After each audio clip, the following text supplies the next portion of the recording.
নরম ট্রাম্পের বললেন দ্রুত শেষ হচ্ছে ইরান যুদ্ধ, আমেরিকার পতন কি খুব কাছে? ইরানের ভয়ঙ্কর চালে আতঙ্ক ছড়িয়েছে হরমুজ প্রণালীতে, সমুদ্রের নিচে হাজার হাজার বোমার ফাঁদ, কেন আমেরিকার সাহস নেই মাইন সরানোর? আবার অশান্ত ভারতের মণিপুর, নিরাপত্তা বাহিনীর সাথে দফায় দফায় সংঘর্ষ, অনির্দিষ্টকালের কারফিউ জারি, মোদী সরকার কি বিপদে?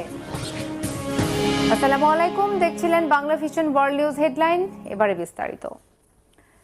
এবার একযোগে 3 উপসাগরের জলপথ বন্ধ করে দেওয়ার কড়া হুমকি দিয়েছে ইরান। ফলে শুধু এশিয়া নয়, ইউরোপ সহ গোটা বিশ্ব কার্যত চরম আর্থিক ও তেল গ্যাসের ভয়াবহ ঝুঁকির মুখে পড়েছে। ইরান সাফ জানিয়ে দিয়েছে, আমেরিকা হরমুজ প্রণালীতে তাদের নৌ অবরোধ অব্যাহত রাখলে পারস্য উপসাগর, লোহিত সাগর ও ওমান সাগরে জাহাজ চলাচলে বাধা দেওয়া হবে। ফলে হরমুজের পাশাপাশি বন্ধ হতে পারে সুয়েজ খাল ও বাব আল মান্দ প্রণালীও। আর এতেই সুর নরম করে মার্কিন প্রেসিডেন্ট ডোনাল্ড ট্রাম্প দাবি করেন, খুব দ্রুত শেষ হয়ে আসছে ইরান যুদ্ধ। আসছে 2 দিনের মধ্যে ইরানের সাথে আবারও সরাসরি আলোচনা হবে, তবে কবে কোথায় হবে বৈঠকটি তা এখনো নিশ্চিত নয়। সানজিদা ইসলাম তন্নির ডেস্ক রিপোর্ট। যুদ্ধে আমেরিকাকে পুরোপুরি শায়েস্তা করতে এবার একযোগে পারস্য উপসাগর, লোহিত সাগর ও ওমান সাগর বন্ধের হুমকি দিয়েছে ইরান। তারা বলছে, যুক্তরাষ্ট্র তাদের নৌ অবরোধ তুলে না নিলে এই 3 সাগরে জাহাজ চলাচল করতে দেবে না খাবে নির্দেশ। ফলে কেবল হরমুজ প্রণালী নয়, লোহিত সাগরে অবরোধ দিলে বন্ধ হয়ে যাবে সুয়েজ খাল আর এডেন সাগরে থাকা বাব আল মান্দ প্রণালী।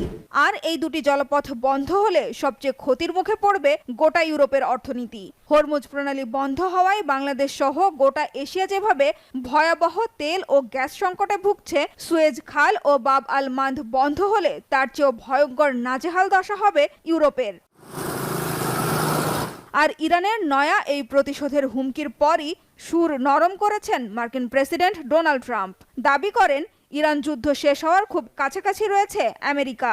ট্রাম্প এমনটা দাবি করলেও কবে কিভাবে পুরোপুরি থামবে এই ভয়ঙ্কর যুদ্ধ তা এখনো পরিষ্কার নয়। তবে এখনো নিশ্চিত হওয়া যায়নি ইরান ও আমেরিকার মধ্যে দ্বিতীয় দফা বৈঠকটি ঠিক কবে কোথায় হবে।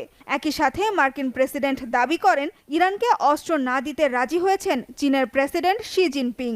তবে ট্রাম্পের এই দাবি নিয়ে কোনো মন্তব্য করেনি চীন।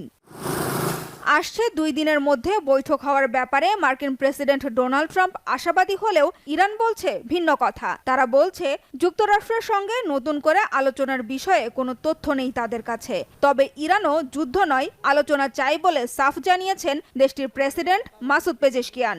অবশ্য একই সাথে তিনি হুঁশিয়ার করে দিয়ে বলেছেন, যুক্তরাষ্ট্রের কোনো সিদ্ধান্ত বা চাপের মুখে নতি স্বীকার বা আত্মসমর্পণ করবে না ইরান।